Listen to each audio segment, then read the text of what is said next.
आज आपण अंकाई टंकाई किल्ल्यावर जाऊ. या किल्ल्यावर जात असताना खूप मोठ्या व चांगल्या छान पद्धतीने पायऱ्याची रचना करण्यात आली आहे. आणि या किल्ल्याची हे नवीन डागडुगी चांगल्या मोठ्या प्रमाणामध्ये करण्यात आहे. हा किल्ला मनमाड तालुक्यामध्ये आहे. या किल्ला निसर्गमय दृष्टीने खूप चांगला आहे. या किल्ल्यावर बौद्धकालीन लेण्या चांगल्या कोरीव दगडामध्ये कोरल्या गेलेल्या आहेत. या ठिकाणची वास्तुशिल्प हे गौतम बुद्ध किंवा इतर त्यांचे अनुयायी असतील, कोणी त्यांच्या बसण्याची म्हणा, साधण्याची म्हणा किंवा त्यांना विश्रामाची, अशा पद्धतीने यांनी लेण्याच्या मार्फत सोय करून ठेवलेली आहे. हा किल्ला यादवकालीन किल्ला असून या किल्ल्यामध्ये विशिष्ट अशा कला कोरल्या गेलेल्या आहेत. या किल्ल्याची रचना चांगल्या खूप पद्धतीने करण्यात आली आहे. या किल्ल्यामध्ये कोरीव बांधकाम आहे. इथं काही ठिकाणी पडझड पण झालेली आहे, पण चांगल्या स्थितीमध्ये हे स्तंभ आज पण उभे आहेत. आणि व्हेंटिलेशन म्हणा किंवा मधलं 2 मजली अशी हे लेण्या चांगल्या पद्धतीने अजिंठा याच्यानंतर या ठिकाणी आपल्यास पाहण्यास मिळतात. या ठिकाणी पांडवकालीन पण लेण्या काही ठिकाणात आढळतात. या ठिकाणी महिलांचा वावर, लहान मुले या ठिकाणी या किल्ल्यावर हमखास ये जा कर चालू असते. रहदारी जोरात आहे. आणि या ठिकाणी अशी कठडे बांधण्यात आलेले आहेत जेणेकरून कोणाच्या जीवितास काही हानी पोहोचणार नाही याची इथल्या ग्रामस्थांनी खूप मोठ्या प्रमाणात काळजी घेतली आहे. या लेण्यामध्ये एक देवीचं मंदिर छान स्वरूपामध्ये ठेवण्यात आलेलं आहे. या ठिकाणी माझ्या माहितीस तो अंकाई देवीचं मंदिर आहे. आणि या ठिकाणी विविध अशा शिल्प आणि दगडी कोरीव काम चांगल्या पद्धतीनं करण्यात आलेलं आहे. हे अशा पद्धतीनं व्हेंटिलेशनचं म्हणा, सूर्यप्रकाशमध्ये आत बाहेर यावा ह्या दृष्टीनं खूप लेण्या चांगल्या पद्धतीने बांधण्यात आहेत आणि चांगल्या स्थितीमध्ये आहेत. या ठिकाणी आम्ही सर्वांनी असा डोंगरावर आनंद घेतला. काही आमच्या मित्रांना फोटोशूटचा नाद आहे, त्यामुळे त्यांनी फोटो घेतले. आणि जवळच तिथं मनमाड जंक्शन असल्यामुळे त्या ठिकाणी रेल्वेचा आम्ही मनसोक्त आनंद घेतला. अशा ये जा करणाऱ्या खूप रेल्वे तिथून आसपासच्या किल्ल्यापासून जात येत असतात. या किल्ल्याचं वैशिष्ट्य सांगायचं म्हटलं तर हा किल्ला खूप चांगल्या पद्धतीने आज पण आपल्याला पाहावयास मिळतो. आणि जिवंत किल्ला कसा ह्याचं चित्रीकरण आपल्याला करता हे पहा. आम्ही असा आनंद घेतला आणि वर फोटोशूट करून मस्त मोकळी हवा कशी असते हे पाहिली. फोटोशूट झाल्यानंतर आम्ही लगेच वर 3ऱ्या नंबरच्या दरवाजापाशी गेलो. तिथं हे बांधकाम असं जिवंत बांधकाम, असं कोरीव बांधकाम, शैली पहा, इथलं निसर्ग बघा. या चांगल्या पद्धतीनं आज पण आपल्याला पाहायलाच मिळतात. हे पाण्याचं टाके, या पाण्याच्या टाक्यामध्ये थोडीशी घाण आहे, पण काही कालांतराने ते स्वच्छ होईल असं. आणि हे वर हे खडतर पायऱ्या आहेत. या पायऱ्यावर जात असताना दोरीचा आधार घेऊन आपल्याला ते पायऱ्या सर करावतात, कारण लहान मुलं ये जा करत असतात, महिला आहेत. आणि तिथली एका या किल्ल्याची माहिती आपल्याला बाबाकडून आपण ऐकू. तर म्हणे मग आता तुम्हाला अगस्त्य ऋषीला सांगायला त्यांचं सामर्थ्य एका पृथ्वी संतुलन करा. आणि मग अगस्त्य ऋषी ह्या दिशेला इथं या स्थानाला आहे. हे बघा, तेवढंही करून मनमाड रेल्वे स्टॉप आहे. हार कोणत्याही देशातून गाड्या द्या, मनमाडहूनच जाणार का पृथ्वीचा सेंटर. असं अगस्त्य ऋषींची कहाणी. आणि हे दंडकारण्य होतं. दंडकारण्यात आत्तपी, वात्तपी आणि इल्लव्य हे 3 राक्षस ब्राह्मण लोकांना जेवणाच्या स्वरूपात बोलवायचे आणि त्यांना मारायचे. पण अगस्त्य ऋषींची तपचारी असल्यामुळे ते काय करायचे, एकाने वाढायचं रूप धरायचं, एकाने फळाचं धरायचं आणि भोजन वाढायचं. वाढल्यानंतर खाल्लं का तो दुसऱ्याला लगेच म्हणतं भाऊ बाहेर आहे, आत्तपी वात्तपी बाहेर आहे, हे लगेच पोट फाडून बाहेर यायचे ब्राह्मण लोकांचं.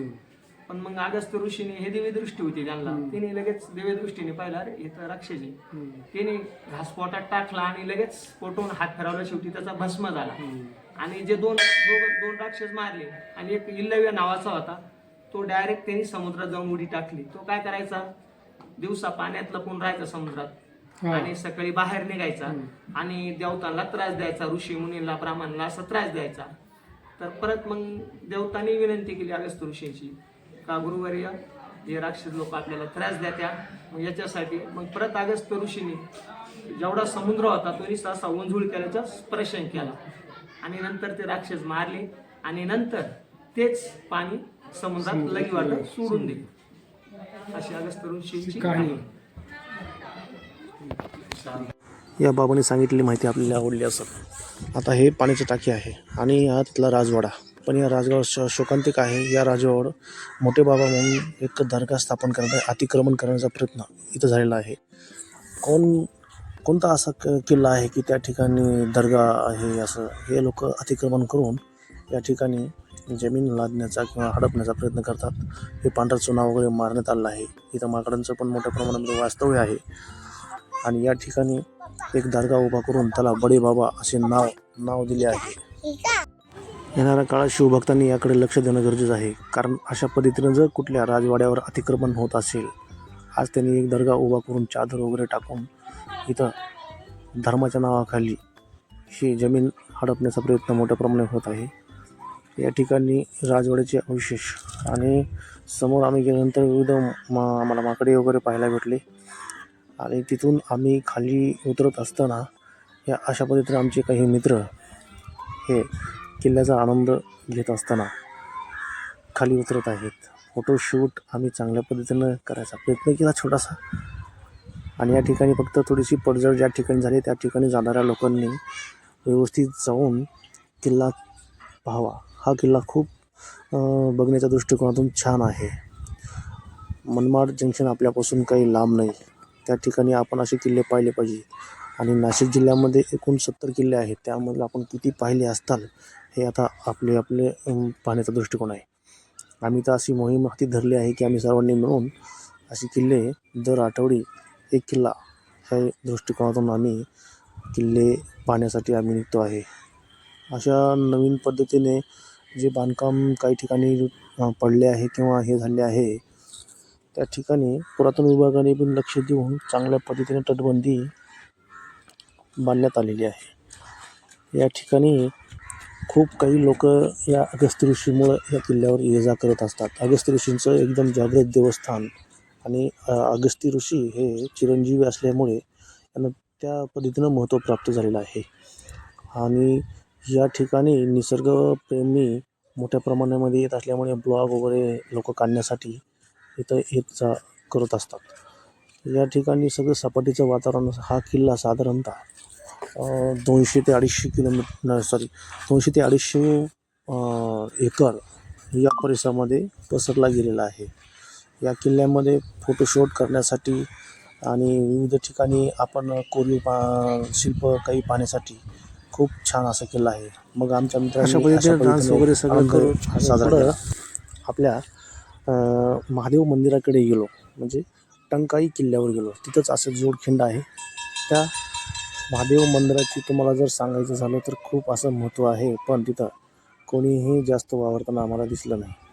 या ठिकाणी हे बघा, महादेवाच्या पिंडीसारखं पाठीमागाला डोंगर चांगल्या पद्धतीने दिसत आहे. आणि जर याविषयी सांगायचं झालं तर या हेमाद्री नावाचे 13व्या शतकातील मध्ययुगीन यादवकालीन त्यांचे प्रधान हेमाद्री या माणसाच्या नावावर हे आपल्या अवतीभोवती हेमाडपंथी मंदिरं स्थापन करण्यात आली आहेत. याच्यामध्ये चुना किंवा इतर कुठलंही साधन न करता दगडावर दगड रचून हे असे मंदिर या स्वरूपाचे केले जातात. हे असंच एक मंदिर, शिवकालीन मंदिर, त्या ठिकाणी त्या मंदिराची थोडीशी पडझड झालेली आहे, पण इथे एक भक्त गावातील तिथं महापूजा करण्यासाठी आलेला होता आणि अशा पद्धतीने हे मंदिर आज खूप जीर्णोद्धार त्याचा होणं गरजेचं आहे. या ठिकाणी नंदीची मूर्ती पण काही समाजकंटकांनी तोडण्याचा प्रयत्न केला आणि हे अशा पद्धतीचं हे मंदिर खूप चांगल्या पद्धतीने इथले भाविक भक्त सेवा करतात. पण शोकांतिका अशी आहे की बडे बाबा या नावानं या किल्ल्यावर मोठ्या प्रमाणामध्ये अतिक्रमण होण्याचा प्रयत्न आहे. या ठिकाणी आम्हाला विविध असे पक्षी, प्राणी आणि इथं चरत असताना आम्हाला दिसले. या ठिकाणी रंगाच्या गाई एकदा वर आल्या की उन्हाळ्यामध्येच खाली जातात. ज्यावेळेस पाणी संपेल त्यावेळेस हे सगळे जनावरे खाली निघून जातात. आम्हाला या ठिकाणी खिल्लार जातीच्या गायी पाहाव्यास मिळाल्या. आणि हे पुन्हा नंतर आम्ही खाली उतरताना अशा पद्धतीने डान्स करत करत करत करत आम्ही सर्वजण खाली उतरलो. या पद्धतीने तुम्हाला एक व्हिडिओ टाकतो, ते तुम्ही नक्की पहा.